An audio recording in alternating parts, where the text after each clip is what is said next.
Bonjour, Rachel. Ooh, that was a fancy French accent that I wasn't expecting. Okay, hi. I am physically in the US as we record this episode tonight, but my royal heart is at the state banquet at the Palace of Versailles. And President Macron is offering me one of the lovely floral centerpieces to Mm. take home. And I just have to ask you, where is your royal heart today? Are you joining me in Versailles? I wish. Is my heart different from my royal heart? Like in my royal heart, yeah, I'll be at Versailles all day long. But I had a birthday since our last episode. So I'm 37 now and proud of the age of the added year. And I'm actually sitting in Birmingham right now. So I did go since our last episode to New Orleans and I saw Beyonce in concert, the Renaissance World Tour, which was incredible. I heard that she is coming out with like Taylor Swift is coming out with the movie or documentary of the show so the world can experience it. And that's coming out, I think, on December 1st. So it was fantastic. And then now I'm back here and you and I are going to have dinner soon and I'm another year older. Well, congratulations. Yeah, you've had a fun, busy week. And I'm Mhm. excited you're back here for a little while. And I have to apologize to our Instagram followers because I hinted at that we might have an episode later last week. And Yeah. as things go, the calendar was quite busy for both of us, and we had some more conflicts. So we had to hold all of our content for this week. So we've got a lot to talk about today. This will be a full episode, and we're going to start the episode off with a bit of British. And this is a new segment that we introduced probably a few episodes back now. And I'm really excited about this one today. So let's go ahead and jump in. Let's do it. For today's bit of British, I have a fun recipe for a warm beverage as we go into the autumn season. And this one is really for our Anglophiles, those of you that like little nods to England.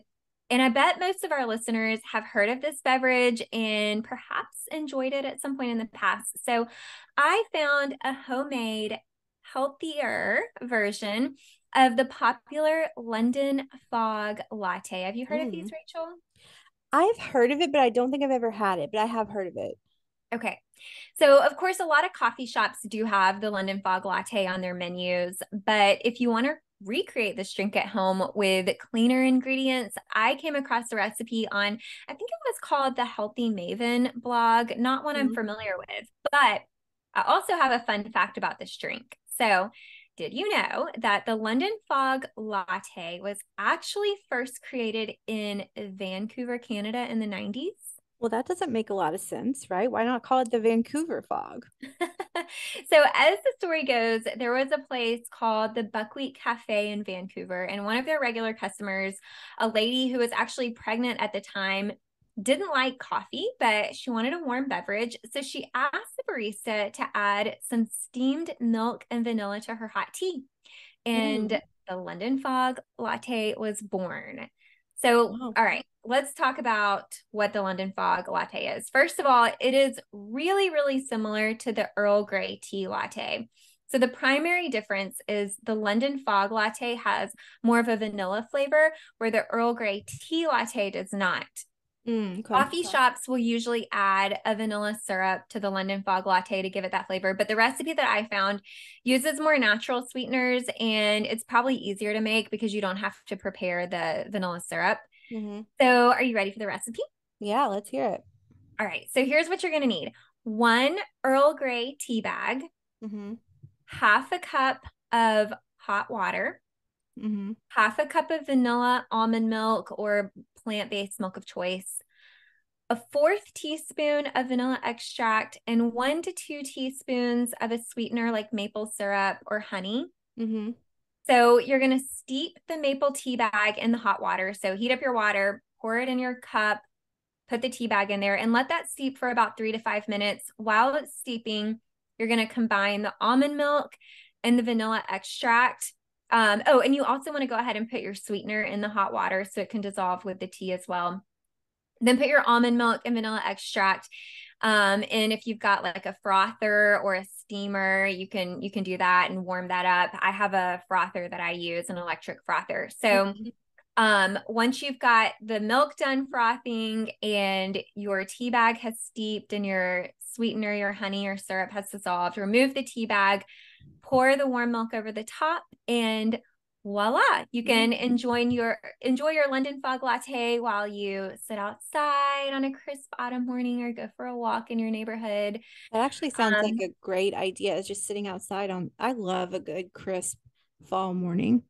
It is a really good drink. And since I found this recipe a couple weeks ago, I've made it twice. I actually made one this afternoon. Well, you know what? I didn't have my coffee this morning, and so this is sounding especially good. That sounds like fantastic. I'm gonna have to make that happen in my life this week, I think. For sure. And if listeners make it, let us know how you like the recipe. Love it. We'll include it in the show notes. How about that? Sounds good. Well, we have what I feel like is an extra long royal rundown for two reasons. Number one, we took an unexpected week off last week. So we have a lot of ground to cover just because it's been 2 weeks. And number two, the royals are so busy. I mean, if we just listeners, if we did every engagement that every working royal was doing, we would have 3-hour episodes each time. So For sure. if you say, oh, well, what about this engagement? We're hitting what we feel are the highlights for you, because if we hit every single engagement that every single working royal did, we'd be here all day. But of course, we have to start with the France visit. So King Charles and Queen Camilla touched down in France on September 20th, which is the day that our last episode dropped. This trip actually was Charles's 35th official visit to France. That's a lot of visits. I mean, granted, France is not that far from the UK, but still, that's a lot of official visits. And Camilla's ninth. So I absolutely loved Camilla's pink look that she wore when they first arrived in France. So we have a photo here in our notes. I believe this is, if I'm not, I know the evening look was Dior. I believe that she was in Dior throughout. So what do you think of this look on Camilla when she arrives? It's like a pastel pink hat and coat, and it looks like a dress underneath that. So what are your thoughts?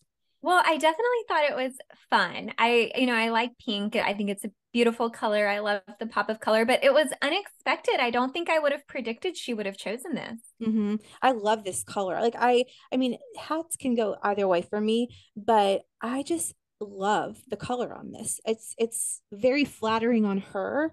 I personally love this color. I love the cut of everything. I think she looks radiant. I think she looks absolutely beautiful. I will say I like it. I think it's a fun choice and it was unexpected. Not my favorite, but I do give it a thumbs up. I like it. Okay. Well, I do like it. I mean, I'm not gonna I like the evening look even better, but let's before we get to that. So their first stop was at the Arc de Triomphe, where Charles was invited to light the eternal flame. Of course, I actually did not know this until I was researching this for the show, but the it burns as a memorial of those who died in World War I and World War II. I've actually been there. It's stunning, of course, in person, and that is also where Queen Elizabeth was welcomed during her last state visit to France in 2014. And I should also mention that Charles and Camilla were met by the Macrons upon their arrival. So then on Wednesday night, Charles and Camilla attended a state banquet at the Palace of Versailles, which you alluded to earlier. I wish I was at Versailles with them, along with about 150 guests, including Mick Jagger, was not expecting that. Hugh Grant. Once again, Camilla took my breath away. So her dress was bespoke Dior with a full length cape. And I have a photo. The photo that I put in the notes is actually particularly a great picture of the dress, because I don't know if it's the way the wind's hitting or the way she's moving, but you can really see the cape in this photo. And I mean, wow, like the fat, and as one does when they go to France, right? If you're going to bring your fashion A game at any time, bring it to Paris or bring it to France. But what are your thoughts on this? And here's blue again, right? But I'm not even mad at it. I'm not mad at the blue because it's so beautiful. So what do you think? Well, yeah, I do. I love this look. I love the cape effect on the dress. But this dress was really I mean, it has a wow factor. It's a big dress. And I think it's interesting that she is almost or really in the identical same color as President Macron's wife. And Camilla's dress is I don't know. There's just more of like a punch with it, in my opinion, than the president's wife. And I don't know, is that like, do you think they coordinate these things, or because Well, wouldn't you think that the I host think would be in a more glamorous? I mean, and don't get me wrong, the president's wife dress is very glamorous too, with the mhm, shimmery, belt and line around the neck. But Camilla's is just like almost mhm. like a ball gown kind of effect. I'm almost if they didn't coordinate colors, then that would be a very strange coincidence. But I know this because oh gosh, who was it? What is the prime minister's name? Boris Johnson. So Boris Johnson's wife revealed after her late majesty passed away that someone from her team sent her a note saying what the queen would be wearing on a night that they had a banquet or an event or something. So I don't know how much lead time Mrs. Macron had, but I have to think that she knew that Mhm. the color, because otherwise, what an odd, like they're in the exact same color. So No, otherwise, what an it's odd too coincidence. intentional.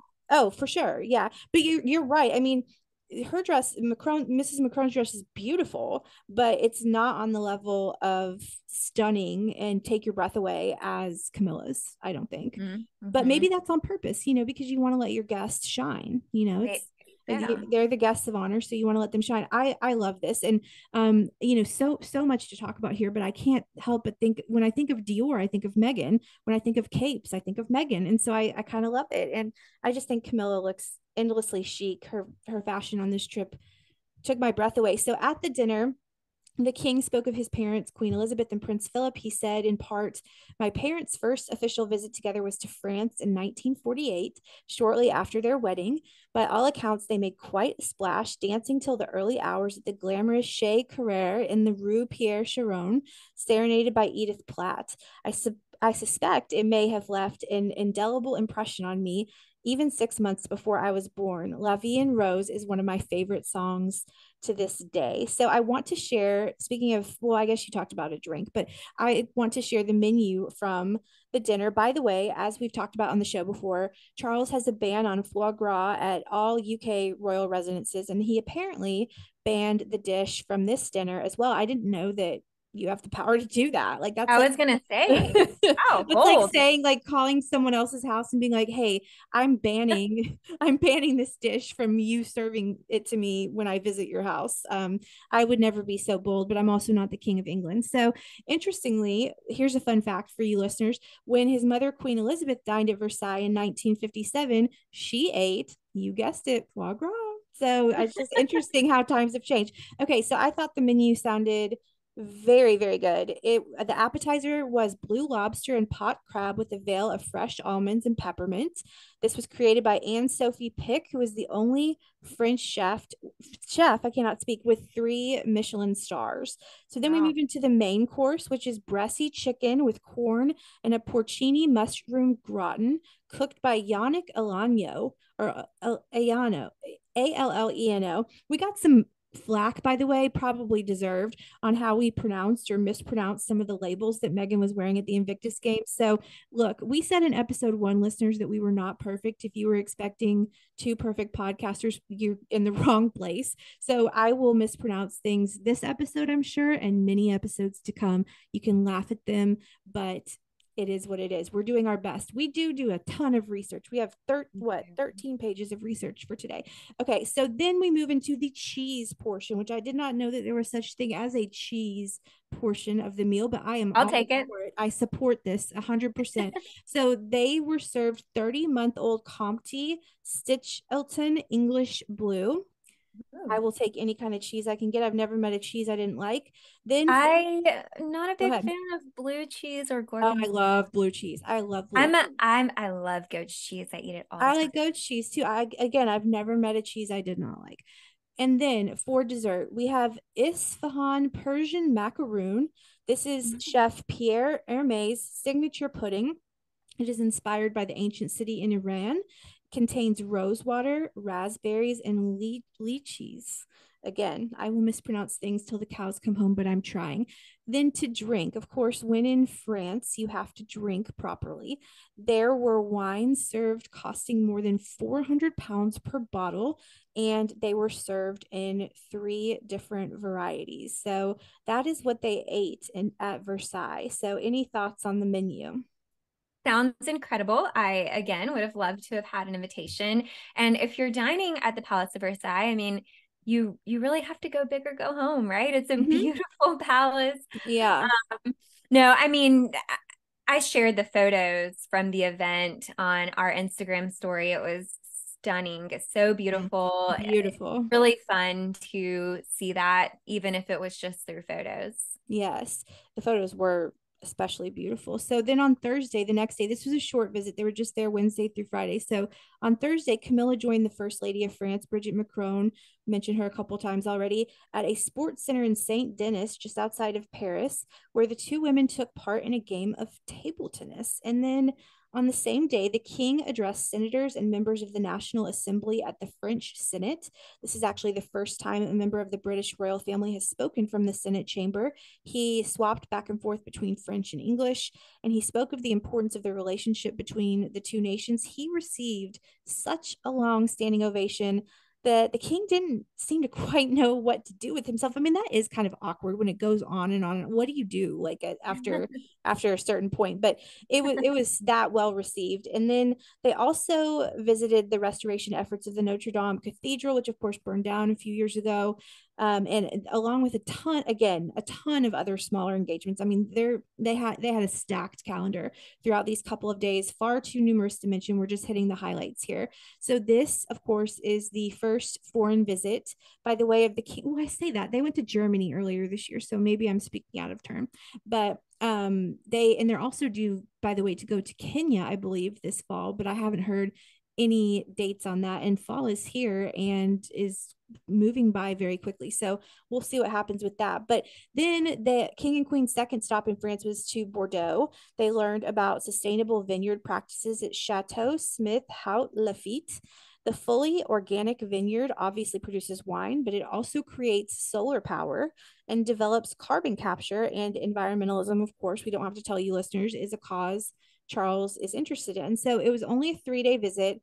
It was short, pretty relatively under the radar, yet it accomplished its purpose. So I think this is my opinion. I think that I do not think, I will say this now, I don't think we will ever see an 8-day Caribbean tour, not just Caribbean, any kind of tour like William and Kate did in the spring of 2022. I think those days are over. I think the visits will be more like this: 3 days in and out, short and sweet, sometimes solo. I think that, sometimes Kate will go alone. She's done that before. William, same.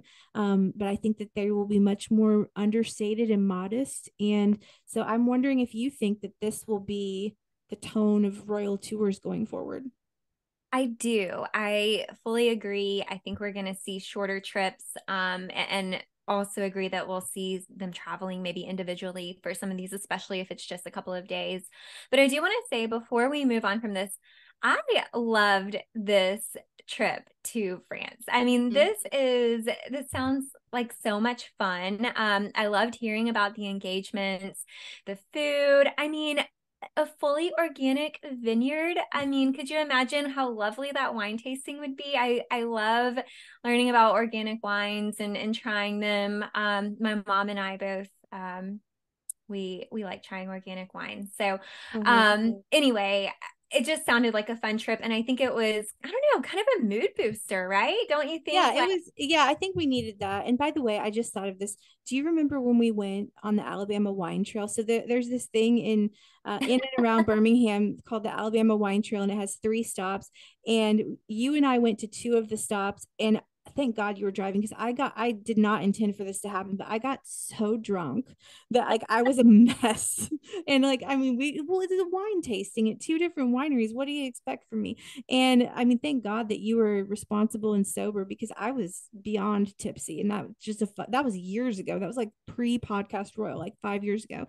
Anyway, I just thought of that when you said vineyard. yeah, that was a fun day, but I would have to recommend the French vineyards over the Alabama wine trail. Maybe I'll probably give you that. Yeah, I'll probably give you that. Well, okay, while the king and queen were traveling across borders to France, we saw a photo of the Prince and Princess of Wales off duty at Prince George's football game last week. Did you see this photo, Rachel? I did. It looked like it had been raining or something. Everybody looked very like wet.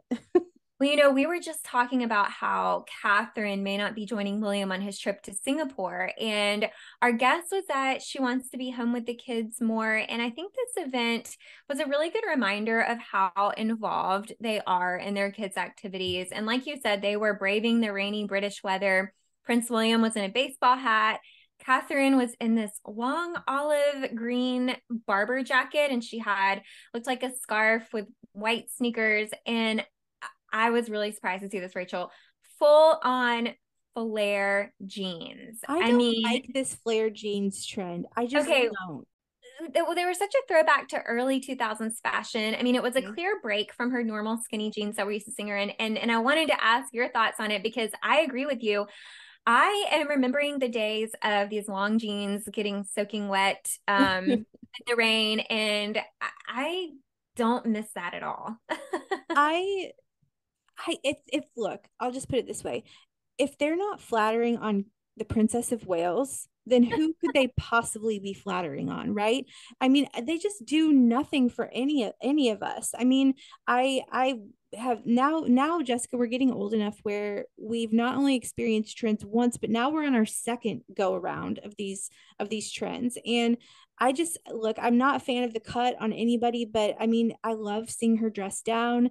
By the way, it has been all but basic. I don't think the palace has confirmed it, but all but confirmed that Kate is not going to Singapore. And the reason for that is George is sitting what I think are his entrance exams to Eton. So it's a very important day or week for him, a couple of days for him. And I totally support and respect that William will be fine and Earthshot will be Well, fine. and that makes me think that this was sort of a scheduling conflict. You can't do anything about entrance exams. So I feel like we'll probably, hopefully, see her at Earthshot in future years. Oh, I think so. Yeah, but it just didn't work out this time, and she's prioritizing the kids, and I don't think anybody would follow her for that. Not at all. Well, I know I mentioned how much I loved the Paris tour, but I really am loving the news that we're covering this week so far. We've just got a lot of fun stuff in this episode, and that's what I Mm-hmm. love about the Royals. So, we've got everything from our lavish dinner at Versailles, and now we're moving on to a story about the Princess of Wales visiting a textile mill. And Rachel, she met the owners of House and Hackney. Mm. As someone who loves interior design and House of Hackney, and of course, the Princess of Wales, I was really excited to see this engagement. So let's do a quick rundown of the day. She started the events in Leeds with a visit to A.W. Hainsworth, a textile mill that she actually has a really close personal connection to. So Mm-hmm. her great grandfather on her father's side was a Middleton and married the director of the mill at the time, which was called William Lupton and Co. Which, by the way, if he married the director of the mill, I mean, that was a corporate girly back in the day. Mm-hmm. For sure. I think her name was Olive. So go girl. Yeah. So they later sold the company to A.W. Hainsworth in the 50s. And another fun fact, A.W. Hainsworth has provided fabric for royal coronations, including Queen Elizabeth II in 1953 and King Charles earlier this year. So another connection there to that mill. And I mean, just another reason that Catherine is such a great fit with the And royal. yeah, and they also make the red uniforms the palace guards wear, and the same red that William wore to their wedding. So Yes, love that.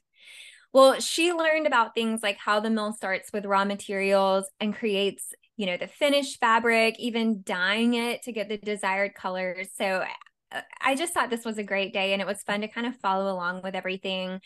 After her time in Leeds, she traveled to Lancaster, where she visited the Printworks Standfast and Barracks. And this is where they print patterns on textiles. And it's also where she met the owners of House and Hackney. So the brand has partnered with Standfast and Barracks to explore more sustainable techniques of farming materials. For listeners who may not be familiar with House of Hackney, they're a British interiors company, and I feel like they're sort of known for their quirky takes on traditional designs. They've got a lot of bold colors, which make them really recognizable. Just Mm-hmm. a really fun company. They've got everything from textiles to, wallpapers, and they actually launched a line with Anthropology. Mm-hmm. So now we're really talking my favorite things, Mm-hmm. combining all of these together. But I bought a roll of their wrapping paper last year for gifts, and it's so pretty.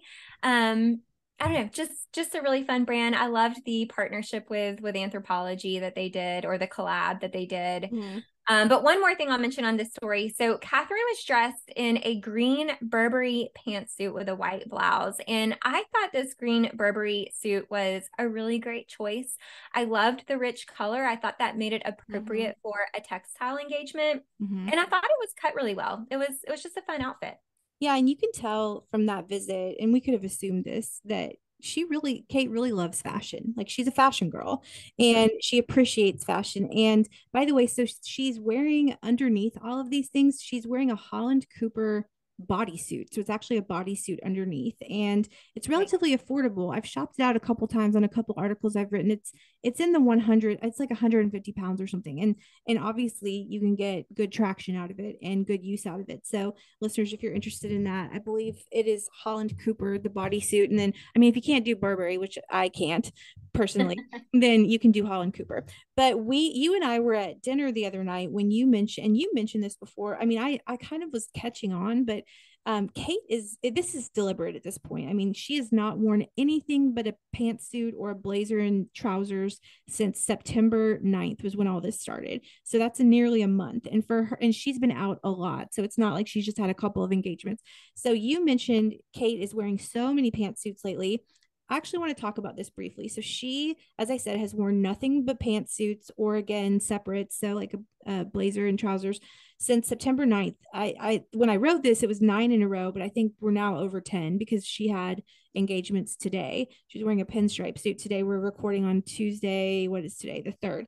So I really love that she last week I loved when she wore a red Zara blazer. I think the blazer was like $46 to an engagement. She had her hair up in like kind of a loose style. I just loved it. It was a bun. And again, she wore a pin, as I said, she wore a pinstripe one today. So what is going on here? I need your opinion. There has to be a deeper meaning here. So what is going on with the pantsuits? We've seen her in pantsuits throughout the years, but never so concerted and never so many in a row. Yeah, I know there's been a lot of discussion online among several royal watchers out there about her wearing too many pantsuits, and people think that they're boring. And here's what I'll say about that. I 100% agree. So you all know I loved Catherine's season of coat dresses. I am a big coat dress fan. That's like, I don't know, that to me is kind of like her signature classic look that she came to be known for. Mm-hmm. And I think she can still carry out really important work and professional engagements outside of wearing a pantsuit. I think you can still achieve the work Mm-hmm. that she wants to achieve in a dress or a skirt. And you and I, we talked about this, I think, in our last episode or the episode before, where you mentioned like, for example, Megan's fashion at the Invictus Games. We talked a lot about that, but that's kind of the reason it got so much coverage and attention. Mm-hmm. And I think that's the same thing when it comes to work that princesses do when they want to, shine a light on something. A lot of people are drawn in to the fashion, and then they learn about the important cause. So Exactly. I am a fan of the occasional pantsuit. Like I said, the Burberry one is an example of a pantsuit that gives something interesting for fashion lovers while still looking professional. I also really liked the white pantsuit that she wore in Mm-hmm. France recently. Mm-hmm. Um, but I found a few of them to be pretty boring. I wasn't a huge fan of some. I I really did did not not. like the pinstripe one today, Yeah, honestly. I did not like the pinstripe suit today, and I didn't think it complemented Prince William's outfit at all either. Like, it Mm-hmm. almost clashed with it. I also did not love that caramel colored, is it Roland Mouret suit Mm-hmm. that he wore to the Streets of Growth engagement. I know pantsuits are trending right now, and I do understand again why she might wear them in certain occasions, but my hope is that she finds a little bit of balance and she rotates some dresses into her wardrobe soon. I do feel like there is a reason that she's doing this. It's sending some kind of message, but I'm wondering, does she have a new stylist on her team? Is she trusting their vision or is she letting them drive the ship? Like, I don't know. I can't figure out what the goal is here. Mm-hmm. But I do agree with you. When she had the red Zara suit jacket on with her hair pulled back, I liked her hair pulled back like that. Mm-hmm. We said this last time. I'm not a big fan of like the bangs or the fringe that we've seen. Mm-hmm. It's a lot more relaxed and messier than the usual kind of polished look that we're used to seeing. And I don't know, I miss that. I like the coat dresses and the soft curls and the Mm-hmm. buns. So Yeah. that's just my personal take. What I do you think think? I think the pantsuits are starting to become like the color blue. It's great until it's so overdone that we're getting sick of it, right? And so, I mean, yes, I agree. Shake it up, go coat dress, pantsuit, um, do a combination, but it's just it's just getting to be a little bit too heavy-handed, I think. And I know that, I mean, obviously she's been Princess of Wales for over a year. This could be signaling that this is a new shift in her work and royal life. I mean, pantsuits typically mean powerful, not that coat dresses aren't. I think being feminine and wearing a coat dress can be just as powerful as wearing a pantsuit. But I think, I will say that her team, and I know this from when I was in Boston covering her and William for Earthshot last year, her team has really moved away from talking about who she's wearing. Hmm. They really don't like to do that anymore. They want the focus to be on the work, which I completely understand. But what you just said a moment ago is true. The fashion is the entree point to whatever work they're doing, whether it's Megan at the Invictus Games or Kate at Streets of Growth or whatever. We're paying attention to what she's wearing, and then we find out what she's doing. And so I think maybe, I don't know this, but the pantsuit thing could be hopefully be an attempt, but we still want to know who's designing it, whether it's McQueen or whoever, Burberry or whatever. uh, Maybe it's an attempt to get us to talk less about her Catherine Walker coat dresses and talk more about the work she's doing, but you can have both at the same time. My thing is, if as long as we're talking about the work, which we always do, then who cares how we get there, right? Like if a Burberry suit is what got us talking about XYZ event, then who cares how we got there? I don't know. I just think it's getting a little bit overdone and heavy-handed. Just like the color blue. I mean, something is a good thing until you beat it to death, and then then it becomes just, okay, we're sick of this. So I'm not quite there yet with the pantsuits, but I'm approaching. So we'll see. Well, It's got to stop eventually, so we'll see what happens. I'd like to hear what our listeners think about that as well. I'm going to put a poll up maybe on our Mm-hmm. Spotify or on Instagram this week and see what listeners have to say.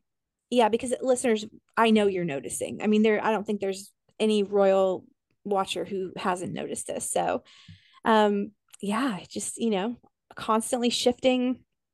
I don't know. But why now? She's been Princess of Wales for a year. I might get it if this happened last September or last October, but I don't know. Well, actually, it all started the day after the 1 year anniversary of Her Late Majesty's death. I don't know if that has anything to Mhm. do with anything, but that's just facts. So anyway, moving on. So the king and queen obviously just returned from a state visit to France. They will host a state visit in November with South Korea's President Yoon Suk Yeol and his wife, First Lady Kim Kyon Hee. We will get the exact date of that state visit and more details in due course, so says the palace. And speaking of the palace, on Saturday, members of the anti monarchy group Republic staged a demonstration inside of Buckingham Palace. organizers tweeted, or I guess it's called X now, X, I don't know the vernacular there, that it was the first ever protest inside palace walls. The 9 activists wore shirts saying, as they always do, saying "Not my king." 6 of them were briefly detained by security before being escorted outside. So Republic is apparently next set to protest at the state opening of Parliament on November 7th, which is significant because it will be the first time Charles delivers his King's Speech. So there's that. Not everybody loves our king. I do, but not everybody does. So we've just had, I'm just going to do a quick, like, we have the royal rundown, but this is like the rundown of the rundown. So we've just had so much going on in the last couple of weeks. Tim Cook from Apple visited Windsor Castle. Have to say, was not expecting that. As I said, there's so much going on. I read somewhere that we are in busy season for the royals. I feel it. I'm sure you do too. We, as I said earlier in the show, we can all but confirm that Kate is not going to be accompanying William to Singapore next month for the Earthshot Prize Awards. Again, it is on account of George sitting for exams. I presume it's for Eton, and she wants to be there to support him. So we kind of already talked about this, but I'm almost positive that you agree with the decision. Yeah. Oh, for sure. Yeah. So a couple of other quick news items. Over the weekend, I think you're going to talk more about this in a second, but the royal family's website crashed after a cyber attack by pro-Russian hackers. Again, something I was not expecting. It obviously seems to be back up and running now, but I think you have more information about that. Yeah, I want to talk about this for just a second because I don't think we've gotten any official comment from Buckingham Palace about this. So, Sunday morning, the royal family website was down for over an hour. And this is a site that we've referenced frequently, Rachel, and probably a lot of our listeners do as well. So, the type of attack was a denial of service attack, which is where the cyber criminals basically overload the site with traffic and it causes it to freeze up so you can't access the site. So anyone who tried to visit the website got an error message. And when I heard about the report on Sunday, I actually attempted to go to the site myself to see what would happen. It was up and running again by that time, but I did get a brief pop-up message that then routed me to the homepage. But the message said, checking to see if connection is secure. And I think that's still out there if you try to go there. Apparently, it's a security message that a security measure that they have implemented following the attack. So I want to make sure that we do clarify, while the site was attacked, it's actually not been hacked, which means no cyber criminal broke into the site or took control or access any confidential information. But this is really interesting because a group has come forward to claim responsibility for the attack, even though no third party or anybody has been able to confirm it.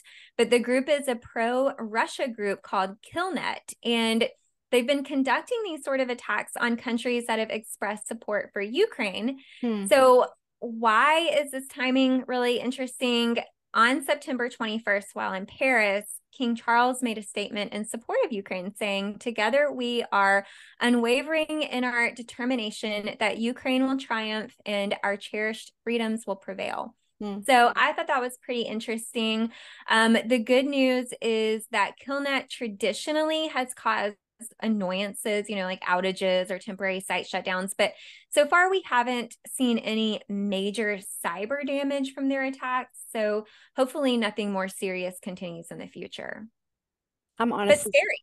very scary. I'm kind of surprised it hasn't happened before that I can remember, but that's terrifying. Well, we're gonna take a massive right turn. I don't know how we could. I don't know how to recover from that story and move on to the next. I just had to jump in there. Yeah, no, it's good information, and it is scary, and I hope it doesn't continue, obviously. But okay, so there is an exhibition going on from now until November 12th at Guildhall Art Gallery in London, if you should find yourself in London, where 200 items are on display for treasures of gold and silver wire. So you can see a number of royal artifacts at the exhibition, including the embroidered white and gold glove worn by the late Queen Elizabeth at her coronation in 1953. The dress worn to the crowning of her grandmother, Queen Mary, in 1911. And I would probably well, I would probably be interested in all of it, honestly. But the mantle of the Royal Victorian Order that was worn by Kate and Sophie at King Charles's coronation in May. There are also costumes on display worn by Claire Foy and Matt Smith from Netflix's The Crown. So if you are in London, go check it out and report back. Please take pictures. Let us know how it goes. I always love these exhibitions and hate that I can't be everywhere all at once because, I mean, London in particular has just so many great exhibitions happening all the time. Well, I want to end on this fun story. Actually, it's not going to be the end because we had some late ads at the end of the Royal Rundown. I'm telling you, there's you blink and there's another royal story. But I did like reading this story yesterday. So, in honor of the International Day of Older Persons, which I just turned 37, so I'm wondering if I qualify for International Day of Older Persons.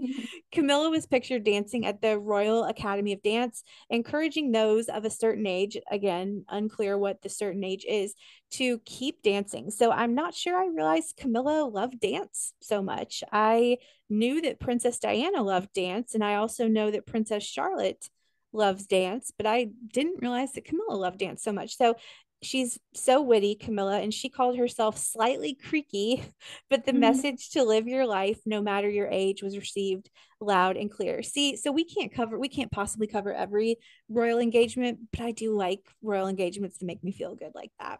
Yes. And again, a late ad, but so today William and Kate were in Wales. They were in Cardiff. And did you see the photo of Kate today doing the heart hands gesture? You know, like where you make your two hands into a heart. The I Taylor Swift popularized this.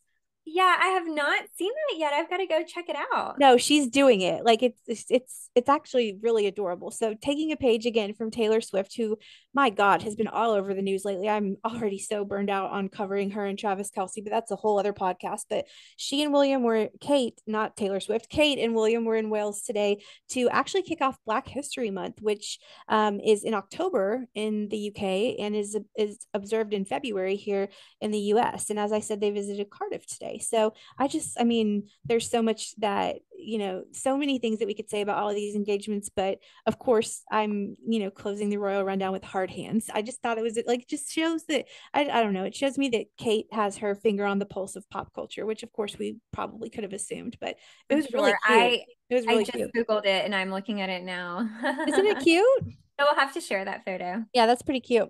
Okay, so we're going to move into segment 3 now, listener Q&A. So actually, we don't have a listener Q&A today, but we do have an interesting email from one of our listeners that I wanted to read. So this is from Kimberly. It is about Princess Sophia's tiara.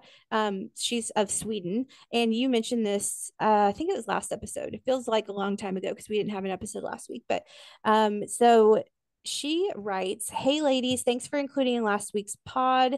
Because I think we read something from we love a good repeat emailer, so I think we read something that Kimberly wrote a couple weeks ago. Anyway, love that we got a double episode of the pod this week. I have a few more interesting gems and just thought they were too good to not pass along.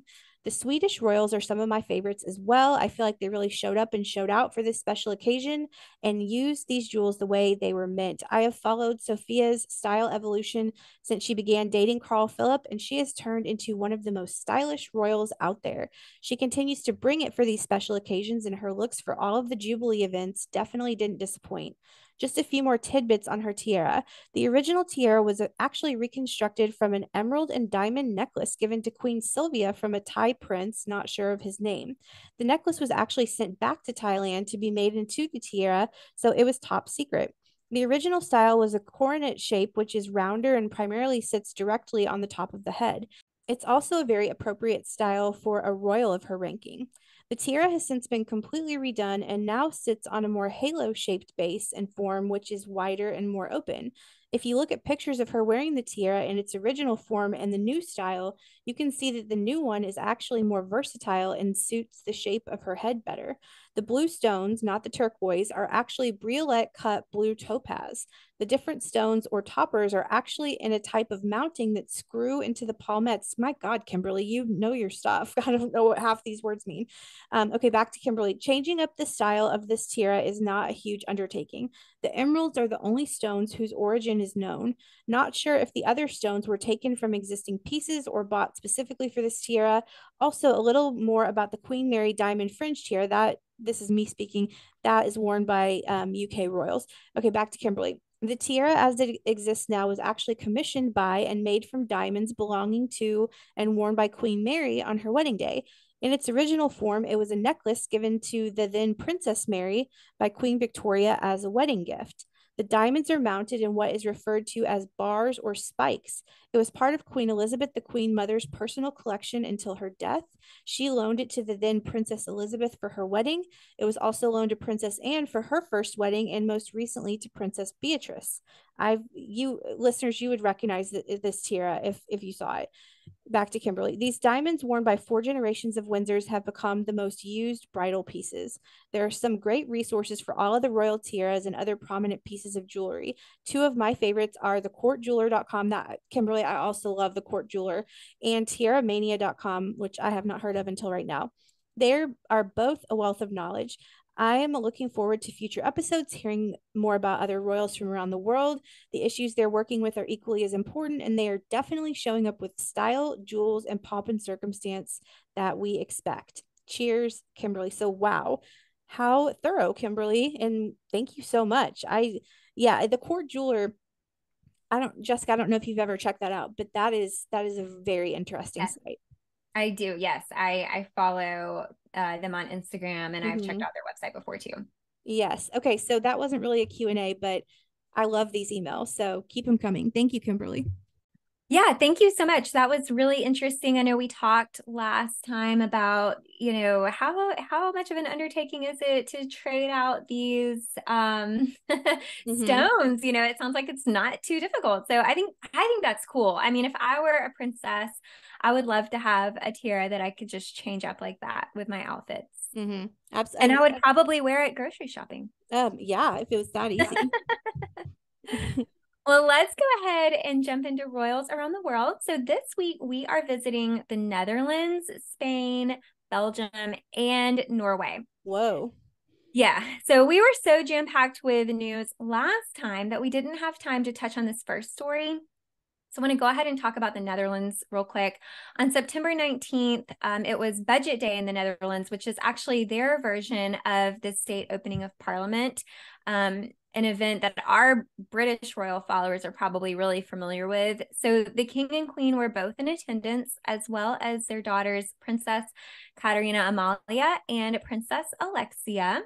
Mm. King Willem Alexander gave a speech where he reflected on the past 10 years that he's been on the throne. So he mentioned the impacts of the coronavirus pandemic and the war on Ukraine. And he also said, time and time again, the Netherlands appears to be a country of enterprising and initiative rich people who want to do good for and with each other in connection with their neighbors, village, city, association, or region. He announced that some of their top priorities will be tackling the high cost of living in the country and the country's support of Ukraine. So we've got another shout out there. I hope they are securing their government websites after saying that. Seriously. That's not funny, but that was funny. For another year, Princess Katerina Amalia has chosen to not accept her royal allowance, which we've talked about in the past on the podcast. She forgoes that until I believe she's is it 21 or when she starts her royal duties, I I think. think she said something to the effect of when she deserves it. So mad respect to her for her self-awareness. Yeah, that's great. Well, we also have an update from Princess Leonor from Spain. Listeners will remember she began her military program several weeks ago now, and it's been reported that she's passed her basic training. So she's now a Dame Cadet. Way to go. That's awesome. Yeah, congratulations. During her training, she participated in shooting exercises, water courses, and education on military weapons and equipment. So, like we just said, congrats to Dame Cadet. Yes, big congratulations. We also have another military training update. So this time it's from Belgium. Princess Elizabeth, which is the first in line to the throne as the king and queen's oldest child, started her military program in 2020. And this week she took an oath as an officer and was ranked deputy lieutenant of the Belgian army. Previous monarchs have also taken this oath, and I thought this was really cool. She took it in 3 different languages. Wow. And I want to stop you here for 1 second. Wow, wow, wow. And how much do we have to look forward to with the next generation of monarchs, right? Well, I guess it's I the know. not the next, but the one after that. I mean, these three women, whoa, like Katerina Amalia, Leonor, Elizabeth. We have a lot of men on the throne right now. We only have one birth queen, and that's Queen Margrethe of Denmark, and a whole lot of men. It's about to be girl power up in here, and I am excited. It's going to be very with the UK royals will have men for a long time, but the women are coming. Yeah, yeah. And they're doing a lot of really cool things right now. So it's really fun to see. It sounds like they're gonna be really great leaders. Absolutely.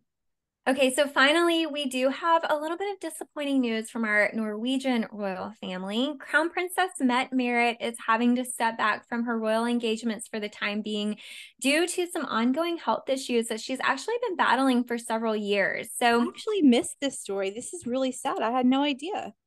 yeah, listeners may remember she was due to attend the Golden Jubilee of King Carl Gustaf of Sweden last month, but she had to cancel those plans also because of her health. So in 2018, she was diagnosed with chronic pulmonary fibrosis after years of having symptoms. So she finally got a diagnosis, and recently it was announced that she would take 2 weeks of sick leave, but that's now been extended until her health improves. I think she kind of has on off battles with symptoms flaring up, but a statement from the palace said the crown princess will continue to have reduced activity and has no official program planned for this week or during the autumn holidays. So we are sending prayers to Crown Princess Mette Merritt that she'll be Mhm. feeling better and back at work soon. Absolutely. I don't know how I missed that story, but feel better. And also, we didn't have these in the research, but I know that Prince Christian of Denmark is turning 18 soon, and he's going to have a Yes. big, big, big 18th birthday party. So expect all the tiaras to come out, royals from around the world. He's very handsome. He's also very young, as very evidenced by my advancing age. I just had another birthday. He's 18 years old. That means, God, my God, that means he's almost 20 years younger than me. I just, that makes me want to cry. But anyway, so stay tuned for that because that birthday party is coming up, and we'll cover it and all the fashion and all of that stuff. Want to make a podcast? Spotify's got a platform that lets you make one super easily, then distribute it everywhere and earn money, all in one place for free. It's called Spotify for Podcasters, and here's how it works. Spotify for Podcasters lets you record and edit podcasts right from your phone or computer. So no matter what your setup is like, you can start creating today. Then you can distribute your podcast to Spotify and everywhere else podcasts are heard. Video podcasts are also available on Spotify. With Spotify for Podcasters, you can earn money in a variety of ways, including ads and podcast subscriptions. And best of all, it's totally free with no catch. Ever since we discovered Spotify for Podcasters, we have had so much fun trying out all of the features like Q&As and polls that let us be really creative and engage with our audience.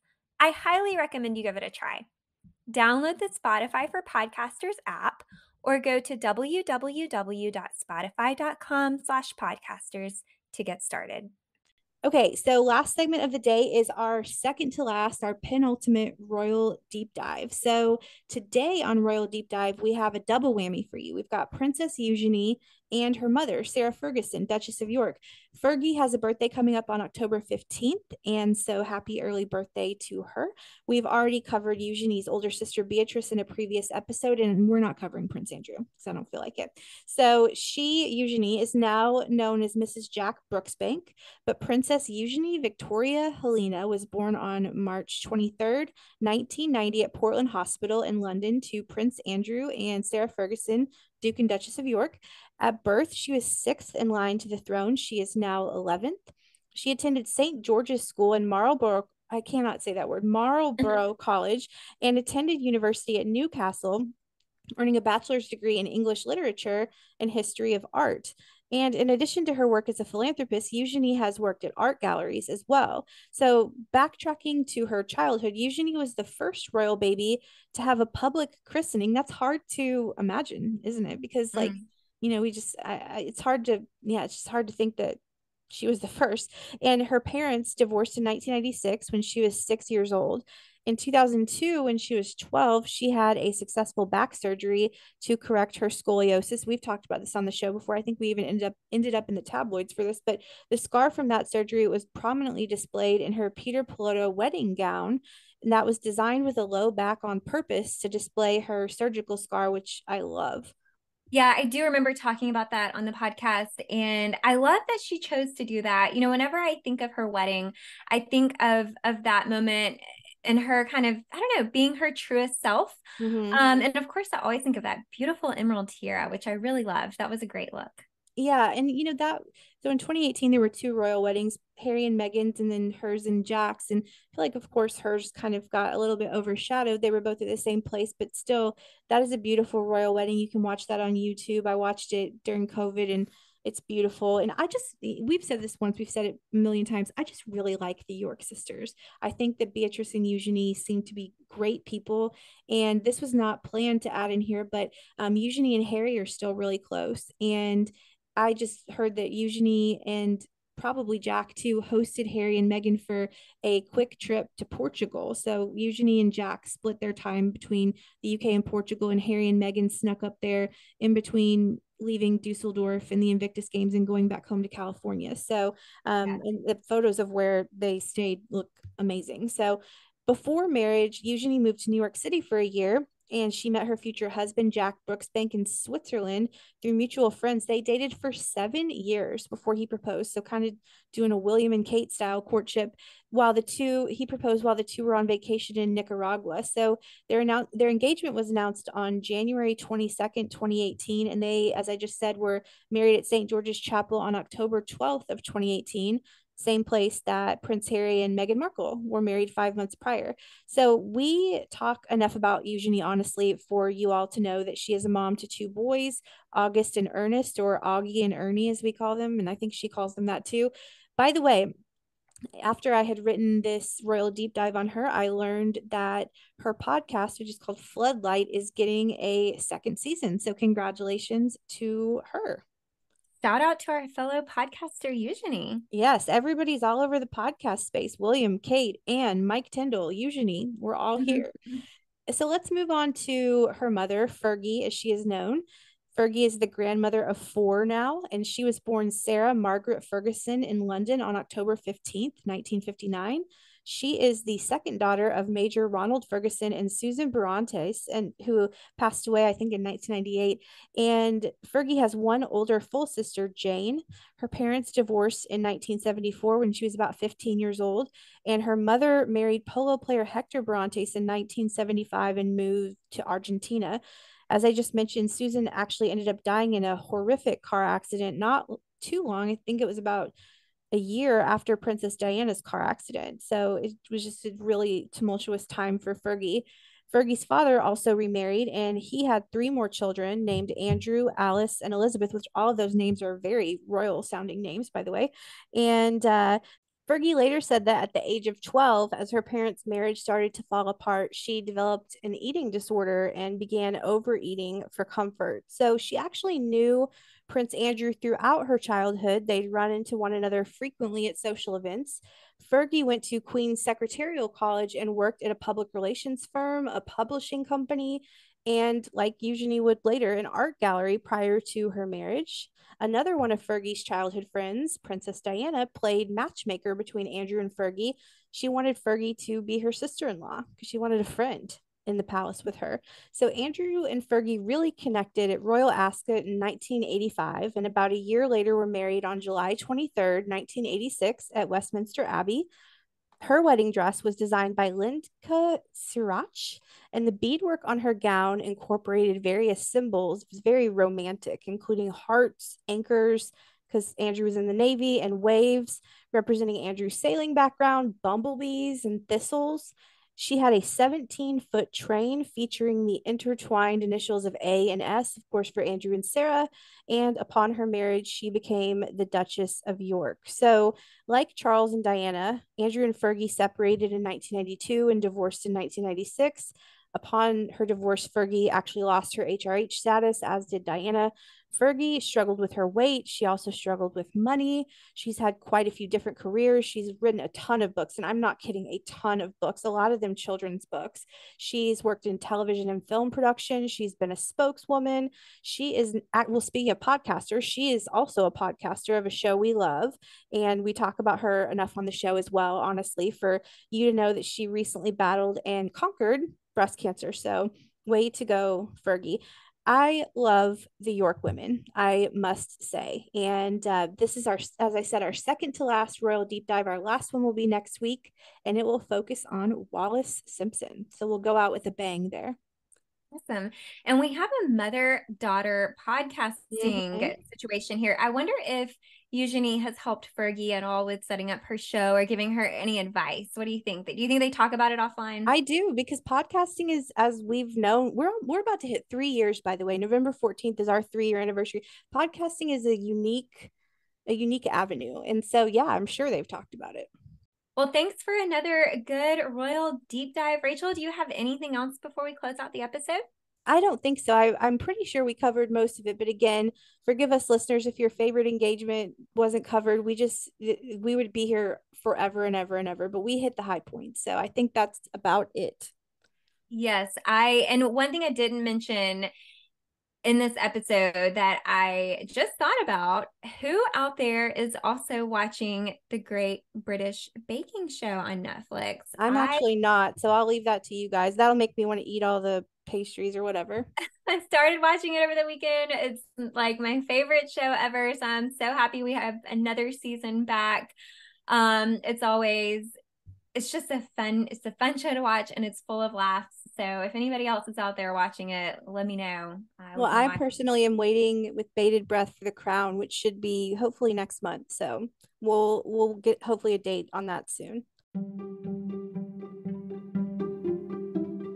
Well, be sure to come hang out with us on Instagram at Podcast Royal. If you have questions or thoughts, you can DM us on Instagram, or you can send us an email to hellopodcastroyal@gmail.com. And thank you so much for tuning in again to another episode of Podcast Royal. Bye. Bye.